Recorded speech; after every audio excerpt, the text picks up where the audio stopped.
سوال ہے عرب کے ان لیڈروں سے جنہوں نے اسرائیل کے ساتھ معاہدہ کیا، مجھے بتاؤ تمہیں فلسطین کی بیٹیاں بھول گئی نا ساری کی ساری؟ تمہیں وہ ماں بھول گئی نا جو مسجد اقصی کے دروازے پہ کھڑی ہو کے چیخیں مارتی تھی اور کہتی تھی کوئی علی کو خبر کرو کہ میری بچیاں قید میں ہیں؟ اور بھول گئی؟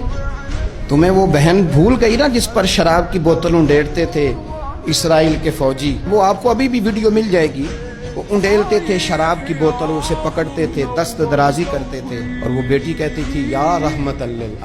بھول گیا تمہیں وہ سارا کچھ؟ تم نے ایک منٹ لگایا اور تم معاہدہ کس سے کروا رہے ہو؟ امریکہ کے صدر سے؟ اتنا ظلم کیا تم نے، اتنا قاتل کے ساتھ معاہدہ؟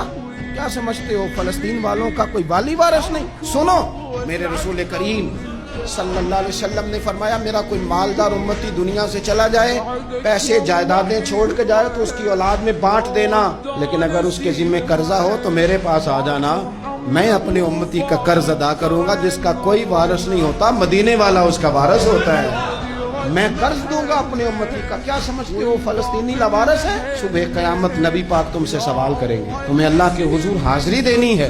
کیوں نہیں صلح کرتا اسرائیل فلسطین کے ساتھ؟ لبنان کے ساتھ دوستی کیوں نہیں کرتا؟ شام سارا کٹ گیا اسرائیل کی وجہ سے، آج تمہیں خیال آیا ان کے ساتھ معاہدہ کرنے کا؟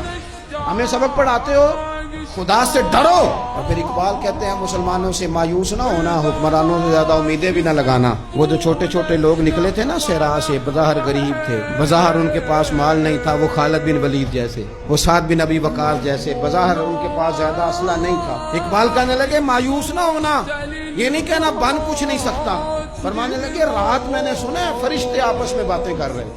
واہ اقبال، تیرا بھی انداز کتنا نرالا ہے۔ کہنے لگے رات فرشتے آپس میں باتیں کر رہے تھے، میں نے سن لی ہے۔ بھلا وہ کیا کہہ رہے تھے؟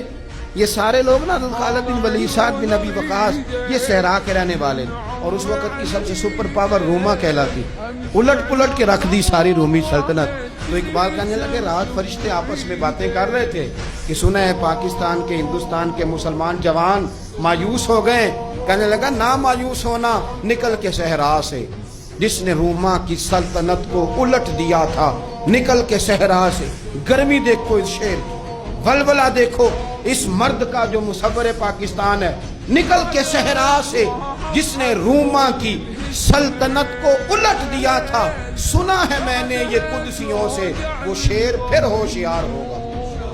وہ کل باتیں کر رہے تھے کہ بہت سارے ان میں سے پھر جاگ گئے اور بڑی جلدی وہ بلاک بنائیں گے۔ سنا ہے میں نے یہ قدسیوں سے کہ وہ شیر پھر ہوشیار ہوگا، وہ آئے گا میدان میں، نکلے گا، اور انشاءاللہ یہی چراغ جلے گا تو روشنی ہوگی۔